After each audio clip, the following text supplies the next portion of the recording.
Howdy, Pilgrims. Welcome back to Venture Pill. First, you'll hear about Mallard Bay, hot off a $4.6 million Series A led by Soul Venture Partners.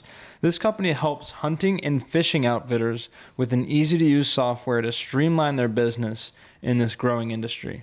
Then we'll cover Confetti, a team-building platform that's used by Apple, Google, and Microsoft, as well as approximately 8,000 other companies, and their $16 million Series A, led by Entra Capital and In Venture. And lastly, we'll break down Empathy, a startup that's coupling human care with AI technology to offer bereaved families a holistic support system for the administrative, emotional, legal, and financial challenges they face after a loved one passes away. The startup recently closed on a $47 million Series B led by Index Ventures with participation from several major insurance companies. Another dominating dose of superb startups for this week's prescription. Here we go. Let's lock in.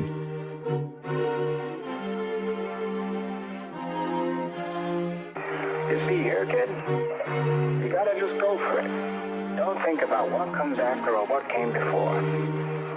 You just gotta bend your knees, take a deep breath, and jump. This is Venture Pill, your weekly dose of startups and venture capital. We break down recent startups in the news and interview founders and investors to help you stay informed in the evolving world of venture.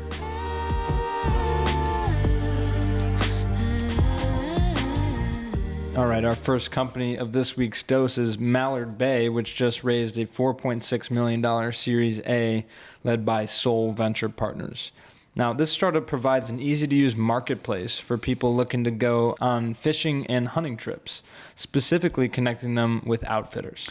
I like the sound of this one already. Yeah. According to the U.S. Fish and Wildlife Survey, the outdoor adventures market is an annual $500 billion global market, and $145 billion of which is from the U.S. of A., baby, America. Oh, yeah, the great outdoors. The great outdoors.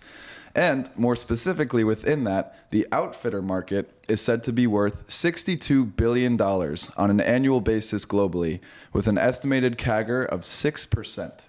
Yeah, so a solid compound annual growth rate. And really the problem within this industry that we're talking about here is the classic antiquated industry challenges. Think back to our interview with Zach Olson of Treads, the tire and generally the auto industry, just behind on technology. You know, think about old paper-based systems, inefficient operations. Let's bring them into the new age. Yep. Antiquated industries never get old for venture capital. And so with that said, in comes Mallard Bay, which was started just 3 years ago after the pandemic accelerated demand for outdoor activities. And so their solution, pretty straightforward. It's three-pronged. They have an easy online booking management platform, as well as a calendar system, and they also cover payment collection. Yeah, so making it very easy for these outfitters to streamline their operations. Also with this fundraise, they've launched a new product which encompasses what you just said, but also adds digital marketing capabilities, support resources, and website integration. So they continue to bolster this offering, and all-you-can-eat, vertically integrated for the outfitters, everything they might need. Yep, helping the outfitters modernize, which is a noble cause. And so they've had some pretty strong success to date, as almost 400 outfitters are on the platform, spanning across 38 states and 7 countries. They have some big names, household names everyone knows, like Cadillac Creek Outfitters and Buffalo Nickel Lodge. Got to check that out. Yeah. Their payment volume in January of this year, 2024, surpassed all of that of 2022, as well as all of Q1 of 2023. That is certainly the type of growth you like to see. That is some explosive and exciting growth. And doubling down on that, the company has 600% year-over-year growth in the past year. Yeah, so really, really good trends there. Yeah. As we like to say, our friend over at Craft Ventures, David Sachs, would love to see those metrics. But yeah, I wanted to riff a little bit more on just the sports and outdoor space. Yeah, strum a little bit. Sitting out by a campfire, riffing on the outdoors, the great outdoors. Yeah, the great outdoors, baby. We haven't covered a startup in this space before, as far as I can recall. And I like to think that as technology continues to permeate our day-to-day lives, you have to wonder what will keep people connected to our beautiful world, the great outdoors. Beautiful Austin out there. And I think as AI is on the rise, everything's becoming more automated and online. People inevitably crave the old ways of life. Totally. As our ancestors lived, getting the grass up between their toes, Getting grounded. Yeah. We used to be hunter-gatherers, and now that we're not, all we want to do is hunt and gather. Now hunting and gathering is a hobby, but hey, a paid experience. At least we're doing it. But yeah, it's a pretty niche market, you might think. I mean, those numbers speak for themselves, but it's a smart industry to invest in, not only from the perspective of the antiquated systems we've mentioned, but also just the longevity of the demand and the steady growth of people always wanting to get out there, and for these experts to make it very easy for people to have a great trip and experience. Totally. I know you and I and our friends here in Austin have been talking about a fishing and hunting trip for years now. Got to make it happen. But I also totally agree with the take that as technology continues to be woven into our everyday lives more and more, there is that extra desire to go outdoors, really immerse yourself, go off the grid a little bit, right? Leave your laptop at home, disconnect from the cell phone. And I agree. I think this is an industry that will only continue to grow. And I mean, when we do plan our hunting and fishing trip, let's try to weave in the good folks at Mallard Bay. Yeah, and a great name. Yeah. Would love to go to Mallard Bay, wherever that is. Find some mallard. Mm-hmm. Yeehaw. How ye. Okay, our second company on this week's dose is Confetti, which is a team building platform that is used by the likes of Apple, Google, and Microsoft, companies with a combined market cap of a light $10 trillion or so. Yeah. So Confetti raised a $16 million Series A, led by Israel's Entree Capital, I'm not sure if that's pronounced correctly, as well as In Venture. Of note, the company also works with Zoom, Netflix, TikTok, LinkedIn, HubSpot, as well as roughly 30% of the Fortune 500. All of that compiling to about 8,000 companies in total. Wow. And including Interplay Learning. Yeah, so I'm actually familiar with Confetti. We've used them quite a bit. So founded in 2017, they're designed to remove the complexities of organizing team events and experiences. Now, 7 years ago, a lifetime away in terms of where the world was at with remote work. Mm-hmm. But the pandemic actually forced the startup to quickly pivot. And though pivots are stressful, this pivot seems to have been a net benefit for Confetti in terms of enabling it to tap a much larger market. Yeah, that's well said, and that's really the nature of a startup, especially a young startup. You got to stay agile, dynamic, be ready to kind of cut on a dime and go in whichever path will lead you to the biggest market opportunity, really. And yeah, sorry for not mentioning Interplay. I know they're almost in the Fortune 500, but not quite yet. But just to double down, sprinkle in a quote from the Confetti CEO and co-founder. Sprinkle the confetti. Sprinkle in some confetti, or more so a quote from the CEO and co-founder Lee Rubin. After switching to virtual events, we realized that this path was actually way more scalable. You can serve customers around the world without relying on a physical presence. Mm-hmm. Makes sense, and kind of highlights the general working shift from in-office to remote work that we've seen become so prevalent since the pandemic. So with that said, let's get into how Confetti works.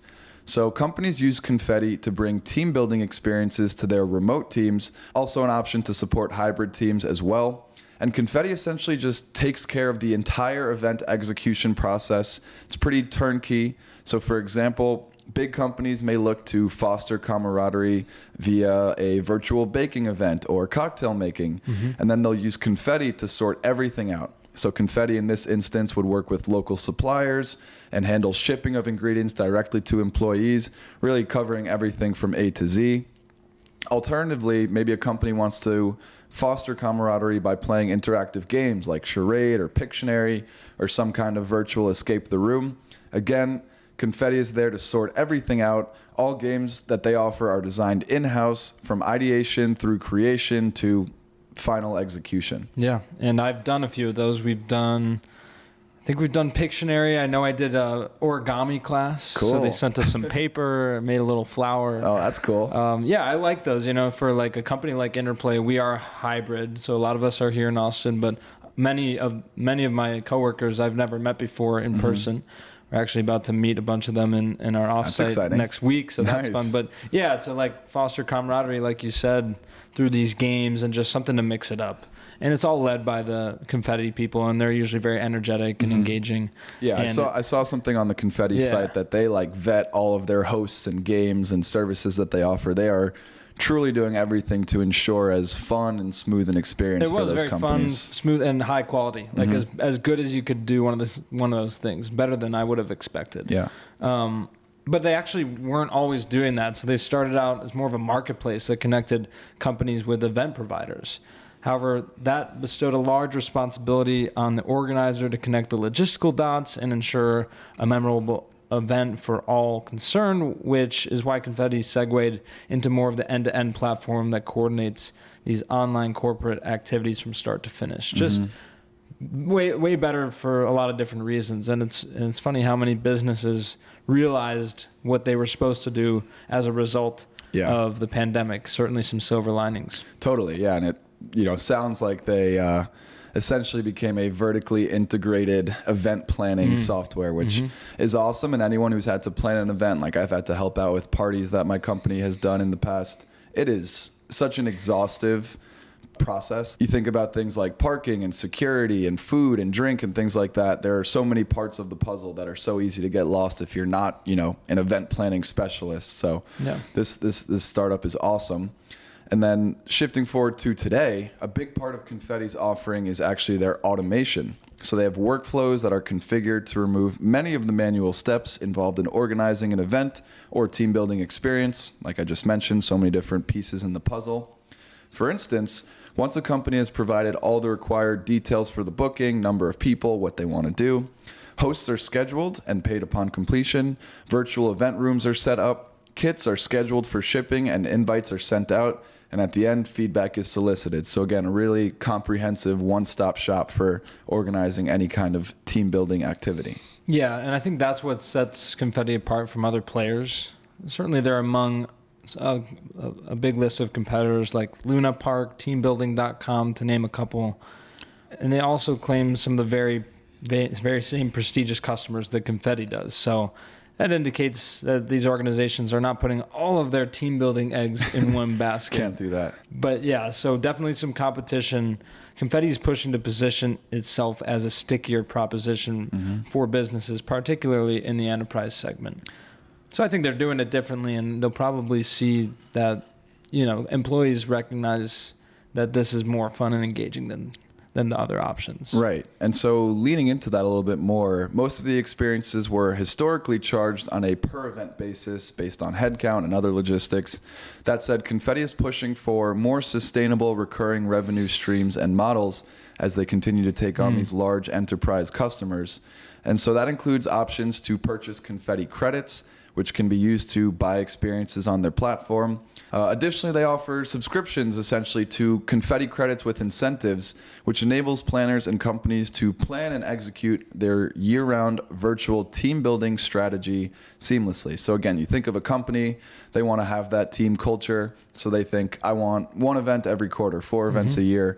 They can, through Confetti, actually plan that out and get a jump start on the logistics, and also make it a little bit more cost effective than it would be just, hey, every couple months, let's try to do something.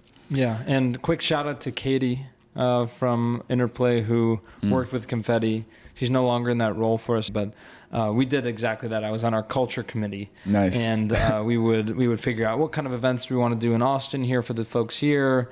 What kind of confetti events are we going to do each quarter?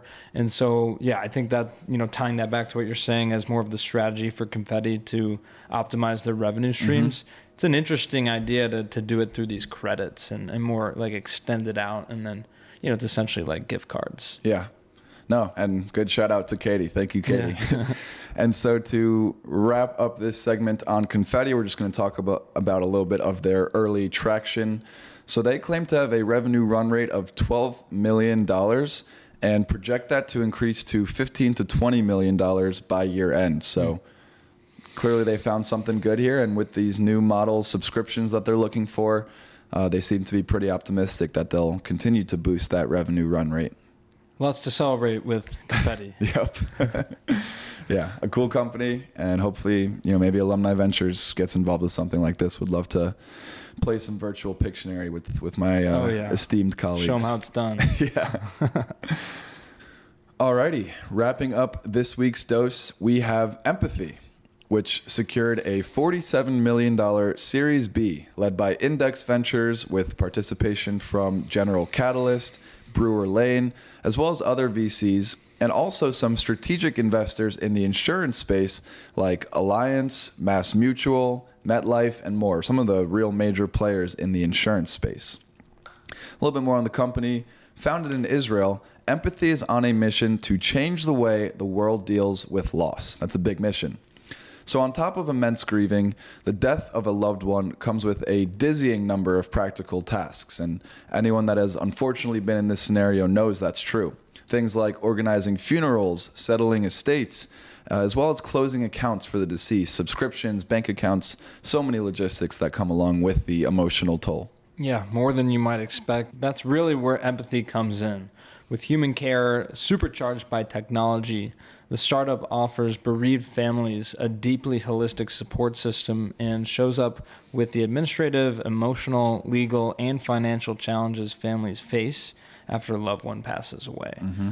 The startup's arrival in the market was timely. The company launched in the U.S. in 2021, obviously during the peak of the pandemic when mortality was perhaps on people's minds more than normal. Mm-hmm. This led to actually 2 early rounds of funding in that first year within launch. Yeah, goes to show, timing can be everything. I think totally in the peak pandemic, everyone was highly aware of the death rates going around. And so fast forward to now, while death rates in the United States are improving and seemingly the toughest years of the pandemic are behind us, fingers crossed, in 2023, the death rate still totaled more than 3 million annually, according to figures from the U.S. Census. So while these death rates have gone down from the pandemic peaks, what has not gone down are the hours needed, which is more than 420 hours on average, to wind down a deceased person's affairs. And so, like we mentioned, most people don't know much about what goes into that effort until they unfortunately have to come face to face with it themselves. Yeah, and it's the last thing, and it's a list of things. These are the last things that anyone wants to worry about. CEO Ron Gura said that a tragedy in his own family, actually, and facing this very predicament of managing practicalities through his own emotional times, is exactly what made him think about empathy to begin with. Mm-hmm. Here's a quote. He said, "I didn't know anything about estate planning, but knew a lot about grief." Very relatable. That's a good way to sum it up. And from his blog post, he also said, "This is the dawn of the compassionate economy." I love that. Yeah. As our platform evolves to fit an ever-changing market landscape, we remain grounded in a business model that prioritizes the needs of the bereaved. And a new market, we haven't necessarily seen a company that focuses on this like this. No, totally. And the compassionate economy, I think that's a great way of putting it. Very well said. I definitely encourage our listeners to check out that blog post because it is just full of great information about the company and their mission. It was a great read, truly. And so today, Empathy's platform incorporates a mixture of AI and human guides, again, this coupling of AI and still human intelligence, to help people with all the different aspects of the bereavement process, from counseling services for grief to AI-powered obituary writing assistance to helping close accounts and social media of the deceased to helping settle some of the more complex financial affairs, estates, trusts, real estate. Again, it gets so complicated so quickly. It's great to have a hand to hold really through the process, guiding you through it. And so the rise of more sophisticated AI tooling has certainly played a role in how empathy has evolved over the past couple of years. Yeah, so they remain focused on keeping a human team in place for the counseling and empathy part of the bereavement process, focusing tech instead on simply making some of the busy and organization work much easier to handle and faster and more cost-effective ways, like shutting down bank accounts, canceling subscriptions, as you mentioned, and so on. Yeah, I mean, it makes sense. These are the more administrative things, which, again, when you're dealing with loss in the family, that's like the last thing you want to you can't even think about it sometimes. Not at all, yeah. Yeah. And so another great quote from CEO Ron Gora: "We are passionate about bringing bereavement care into the open, straightforwardly addressing the pain grieving families face, and providing the essential support they truly need." This is a mission that has resonated with many people, including ourselves, but also the mission has attracted a broad spectrum of talented individuals, including software engineers, compassionate social workers, insightful estate lawyers, and purpose-driven top-tier investors like Index Ventures and all the insurance companies that are on this cap table. Yeah, I mean, that's interesting that you bring that up. I think it ties back to what Larson Jensen talked about. A little bit different, but just, I don't know, popped in my head how the best talent these days is flocking towards venture-backed companies as opposed to back in the day when, his frame of reference was regarding government, funded technology. And that's where the most innovation was happening. Today, that's in the private markets. And for people to gather an A team of different, A players within all these types of employees and partners and investors, it's centered around something that everybody can get behind. I think that's pretty cool. Yeah. And so everybody, although they have different talents and skills, they get behind this mission. I feel that at Interplay. I'm sure you feel that at Alumni Ventures. Totally. But yeah, I just thought kind of a separate note there. But yeah, no, well said. Wrapping up with some traction for Empathy. To date, they have 5 million employees and 35 million policyholders who are using Empathy's tools. That's incredible. Revenue in 2023 grew fourfold, making money and doing good at the same time, as we so love. And on average, families save 189 hours and over $3,000 when using Empathy. That's crazy. 189 hours, chipping away at that, roughly 420-hour process that we mentioned at the top. That's incredible. I mean, every family should, It's much less about the money than I think that time and just like the ability to focus on what matters, being with your family, processing it. Exactly. Getting your mind right, trying to, It can be expensive too, though. I don't want to discount that. Like, there's a lot of expenses. Yeah, I mean, estate, everything that involves the legal estate planning, things like that can get so expensive so quickly. And they have insightful estate lawyers on the platform that are helping you save money along the way, everywhere that they can, really. And so while Empathy initially launched with a more direct sales model, it now prominently works in the B2B to C space, providing services via policies from employers or insurers, which together accounts for 99% of its business. And Empathy is available at no cost to millions of families nationwide, either as part of their life insurance benefit or coupled with their bereavement leave through their employers.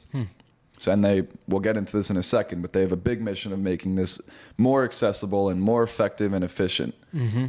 Yeah, so obviously hand in hand with the new funding, this fresh capital will allow them to evolve their services even further, reaching more and more families with more effective ways to help them. And something else we just wanted to talk about here, again, read this blog post, please, but they mentioned this in that post. The startup also hopes to continue sparking a cultural change towards shifting the way we think of and approach loss, bringing it out of the shadows and giving it its rightful place as an important, crucial, and normal part of life, right? Everyone, unfortunately, goes through this.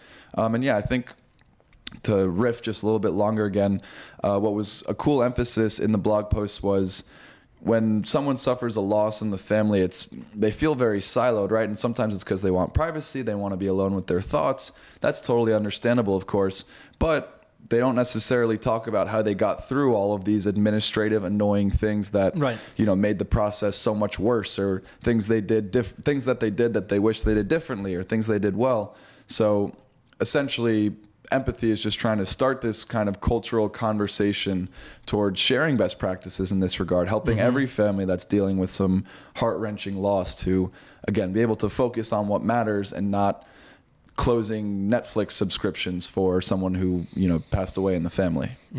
Yeah, it's as we said earlier, it's the last thing anybody wants to think about. And yeah, you don't really think about, oh, maybe I should teach my children about this for when it happens to them and they have to deal with it. It's kind of the last thing you're worried about. Yeah, it's a tough conversation to have. Like your children don't want to talk or think about that either for the most part. Yeah, it's an interesting take on how it could be a cultural shift. Mm-hmm.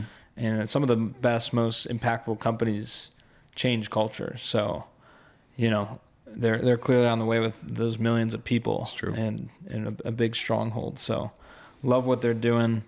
Empathy, great name as well. So very fitting. Yeah. So love that you found this one, partner. A more somber, can't really rope in any puns to this segment. Yeah, no need to. Yeah. But I will say, as we get towards wrapping up this dose, all three companies unintentionally seem to have been massively impacted by the pandemic, right? Which we've covered with interviews and other companies in the past, but it's pretty cool with all of these. They've either pivoted or they timed it perfectly and, it made their company more top of mind and relevant to investors. But pretty interesting to see how the pandemic, which, for most intents and purposes was in 2020 through 2022, is still having a lasting impact. Remote work, grievances, and hunting, fishing, right? Like such. Who would have ever thought? Yeah, such vastly different things that came out of the pandemic, but all of these companies are testament to innovation goes on no matter what's going on in the outside world. Yeah, especially during crazy events like that. I'm sure we will continue to see more and more that we would have never, ever thought of. And yeah, I don't know. It was nice to get out of the pandemic and stop saying that word and COVID, like just get that out of our vocabulary. But it's just something we live with. And yeah, funny that it all culminated to a COVID pandemic episode for us. Yeah. And I mean, this is maybe not trying to be insensitive, but maybe a positive kind of silver lining of the pandemic, right? Like all the innovation and all these companies that are now helping people with things, again, due to whatever may have happened in the pandemic. It just, goes to show a couple of years later, like some good did come out of it. Absolutely. Yeah, a great dose, partner. We're keeping it rolling. Yes, sir. Right into spring. Right into spring. April. Feels like early summer out here in Austin, maybe a little bit. April showers, spring, May flowers, I think. Although today is actually in March. This will release in April, so. And it was showering. Yeah. Yeah. Anyways. Count it. Count the basket. Let's cut it there. Yeah. As always, thank you to all the pilgrims for listening, engaging with us on social media, reaching out to us, text, email. We love y'all, appreciate y'all, and you know where to find us next week. Take care. Adios. Thanks for listening. Join us next week for another dose of startups and venture capital. And as always, we appreciate our pilgrims spreading the word about the show. Share with your friends and help someone else make the pilgrimage. See you next time.